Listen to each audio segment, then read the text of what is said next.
E dalle stelle invece adesso parliamo di luci artificiali. Illuminare una città come Venezia, ad esempio, vuol dire valorizzare un patrimonio che appartiene a tutta l'umanità oltre che ai suoi abitanti. Ma la luce è anche un costo. Ecco come le nostre città potranno risplendere di una luce nuova che consuma molto meno energia, quella dei LED. Giovanna Greco.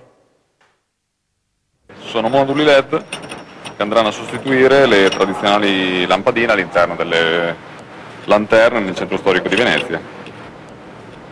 La vogliamo chiamare tecnologia sartoriale. Si pratica in Romagna, nella piccolissima azienda di Poggio Berni, in provincia di Rimini, specializzata in illuminazione urbana LED. In tempi di crisi si aggiudica una commessa internazionale, la nuova illuminazione pubblica di Venezia, sbaragliando i piani di colossi elettronici mondiali. La tecnologia oggi permette di poter arrivare a utilizzare tonalità di luce molto calda e confortevole, che è stata una delle prescrizioni non solo del Comune di Venezia ma anche della Soprintendenza.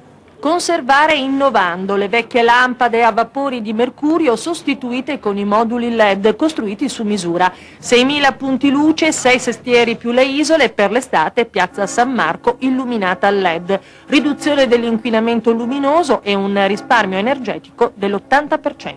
4 anni di sacrifici, però fatti veramente con la passione. 4 anni di prototipi, 4 anni di studi, 4 anni di ricerche.